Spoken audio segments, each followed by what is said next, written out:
We bring you the freshest and most exciting updates from the heart of Timog Dos. Follow every step and success of this project.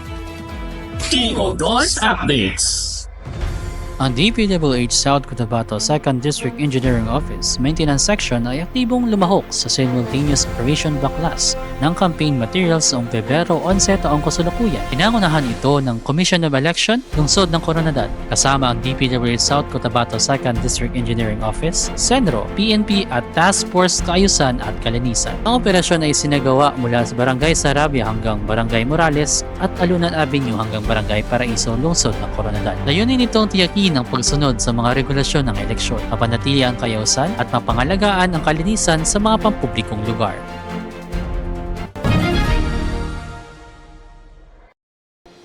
Ang maintenance section ng DPWH South Cotabato 2nd District Engineering Office ay nagsagawa ng repainting o pagpipinturang muli sa mga pader sa harap at gilid ng DPWH compound sa lungsod ng Coronadal. Ito ay upang mapanatili ang kaayusan at mapaganda ang paligid ng opisina. Ang inisyatibong ito ay bahagi ng patuloy na pagsisikap ng ahensya na mapanatili ang kalinisan at kaayusan ng mga pampublikong pasilidad na nagsisilbing magandang halimbawa para sa komunidad. Bukod sa nagpapaganda ng kapaligiran, ang bagong pintura ay nakatutulong din sa pangangalaga ng mga pasilidad ng gobyerno na sumusuporta sa misyon ng DPWH na magbigay ng kalidad na serbisyo, kaligtasan at pangmatagalang infrastruktura para sa publiko.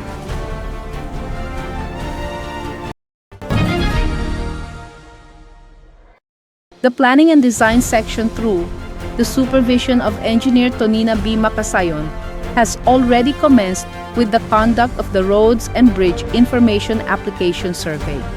The RBIA activity is divided into two groups, Team 1 for the Road Condition Assessment Survey and Team 2 for the Road Inventory Survey. The said activity is spearheaded by the RBIA District Coordinator Engineer Jessica B. Parcon, braving the scorching heat of the sun and risky traffic. The purpose of this activity is to measure and record the condition throughout the road system. It also provides sequence of record condition that can be analyzed to indicate performance trends and condition data for analysis in the Pavement Management System, PMS, routine maintenance, and eventually for budgeting in the Multi-Year Programming System, MYPS. The result and findings of the ROCON and Inventory Survey are vital in determining project proposals such as road widening, paving of unpaved roads, asset preservation, asphalt overlay, reblocking, construction of drainage structure along National Highway.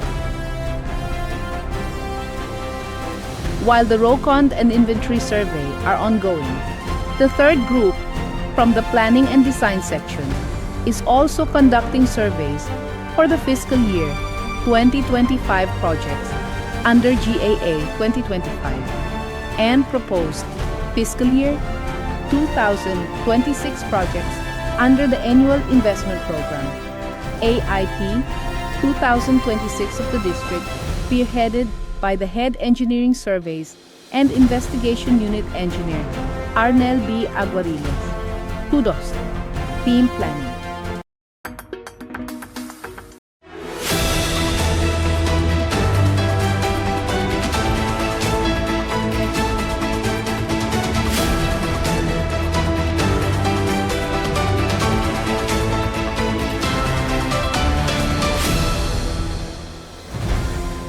Isinasagawa ng DPWH South Cotabato 2nd District Engineering Office ang pagtatayo ng riverbank protection sa kahabaan ng Banga River sa Barangay Simsiman, Norala, South Cotabato. Sa ilalim ng Contract ID 24MG0063 at 24MG0067, ang mahalagang proyektong ito sa kontrol ng pagbaha ay ipinagkaloob sa Accelerated Metal Technology and Construction Incorporated at Better Work Construction na may kabuuang halaga na 34,928,651.33 cents at 39,415,755 pesos and 63 cents. Layunin ng proyekto na palakasin at patatagin ang pampang ng ilog upang maiwasan ang pagguho ng lupa. maprotektahan ang mga kalapit na pamayanan at pangalagaan ang mga lupang sakaahan laban sa pinsala ng pagbaha. Sa oras na matapos, inaasahang magpapahusay ito sa kakayahan ng lugar na harapin ang sakuna at magbibigay ng dagdag na seguridad sa mga residente.